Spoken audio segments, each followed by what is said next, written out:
এখনো এই রাজ্যে ঘুরে বেড়াচ্ছে একটা ছাত্রের উপরে গাড়ি চালিয়ে। আপনাদের চোখে কি নেবা হয়েছে নাকি নাকি ছানি হয়েছে? দেখতে পান না? আরে কার মাথায় হেলমেট নেই, চোখ তখন ছানা বড় হয়ে যায় পকেটে গান্ধীজি আছে কিনা দেখার জন্য। আর বড় বড় চোখ নিয়ে দেখতে পেলেন না একটা বাচ্চা ছেলের উপরে রাজ্যের শিক্ষামন্ত্রী গাড়ি চালিয়ে দিল। আবার একটা তৃণমূল নেতা বলছে কালকে যে 1 মিনিটে নাকি যাদবপুর দখল করে নেবে, বলেছে না? আরে ওটা একটা ইউনিভার্সিটি, নাম যাদবপুর, ওটা কলা বাগান নয় যে বান্দরেরা দখল করে নেবে।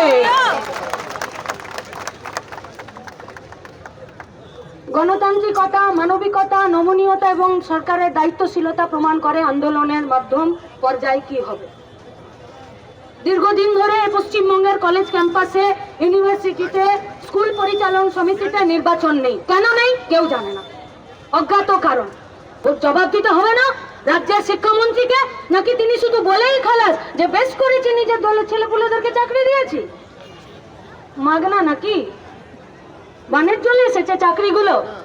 ভিন্ন তৃণমূলের দলের ছেলেপুলেদেরকে চাকরি কেউ মানা করেছে কি? কিন্তু তার আগে তো দুটো শব্দ বসাতে হবে যে বেশ করেছি, নিজের দলের ছেলেপুলেদেরকে চাকরি দিয়েছি, যোগ্যতার নিরিখে চাকরি দিয়েছি। প্যান্টের পিছনটা হলুদ হয়ে যাচ্ছে, যোগ্যতার নিরিখে শব্দটা বলতে পারছে না এ রাজ্যের সরকার। ছাত্ররা দাবি জানাতেই পারে যে নির্বাচন চাই, ছাত্ররা দাবি জানাতেই পারে কলেজ ক্যাম্পাসে গণতন্ত্র চাই, ছাত্ররা বলতেই পারে যে আমাদের পঠন পাঠনের ব্যবস্থা, তার উন্নতিকরণ ঘটাতে হবে। ছাত্ররা বলতেই পারে যে পশ্চিমবঙ্গে, ভারতবর্ষে যে লেখাপড়ার খরচ বাড়ছে সেই খরচ কমানোর জন্য কলেজ ক্যাম্পাসগুলোতে নির্বাচন, আর সেখানে ছাত্রদের প্রতিনিধি তারা সেখানে কথা বলবে। এখানে অন্যায় কোথায়? কোথায় অন্যায় এখানে? কেন এই কথা রাজ্যের শিক্ষামন্ত্রী শুনতে চাইলেন না?